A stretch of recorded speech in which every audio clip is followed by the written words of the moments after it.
کتنا فرق۔ 1928 میں کلکتہ میں ایک ہی زمانے میں دو اجلاس ہوئے، ایک کانگریس کا، دوسرا تحریک خلافت کا۔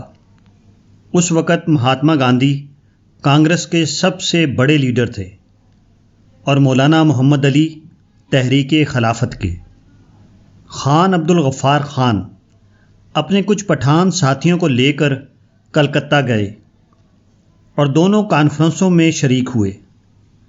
خان عبدالغفار خان اپنا ایک تاثر اپنی خود نوشت سوانح عمری میں ان الفاظ میں بیان کرتے ہیں: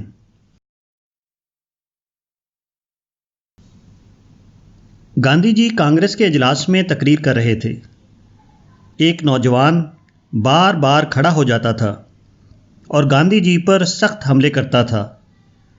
گاندھی جی بالکل غصہ نہیں ہوتے تھے، وہ منہ کھول کر کہکہا لگاتے ہوئے ہنس پڑتے تھے۔ اس کا میرے اوپر بڑا اثر ہوا۔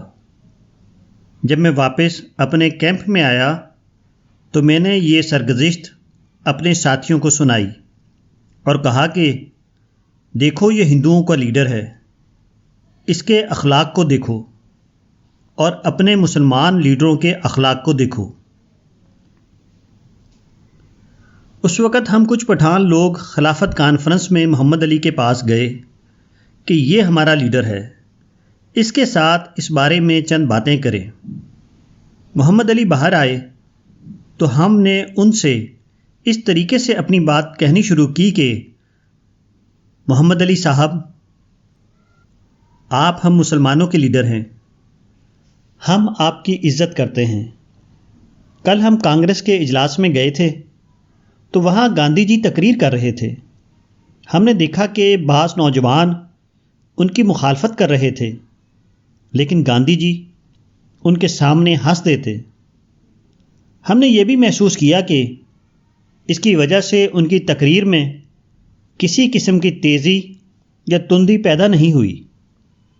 پھر میں نے کہا کہ آپ ہمارے رہنما ہیں، ہم آپ کی برتری کے خواہاں ہیں۔ اگر آپ اپنے اندر صبر کا مادہ پیدا کر لیں تو یہ بہت ہی اچھا ہوگا۔ محمد علی صاحب ہماری باتیں سنتے ہی بڑے ناراض اور غضب آلودہ ہوئے اور کہا کہ دیکھو، یہ جنگلی پٹھان ہمیں سمجھانے آئے ہیں، اور پھر ہم کو وہیں چھوڑ کر چلے گئے۔ ہم ان کے اس رویے سے بڑے مایوس ہوئے اور ناراض بھی، اور میں تو پھر اس کے بعد خلافت کے ان جلسوں میں بالکل شریک نہیں ہوا اور چلا آیا۔ واپس اپنے گاؤں جا کر میں نے اپنے پختون ساتھیوں سے یہ واقعہ بیان کیا اور کہا کہ کلکتہ میں خلافت اور کانگریس دونوں کے جلسوں میں شریک ہوا۔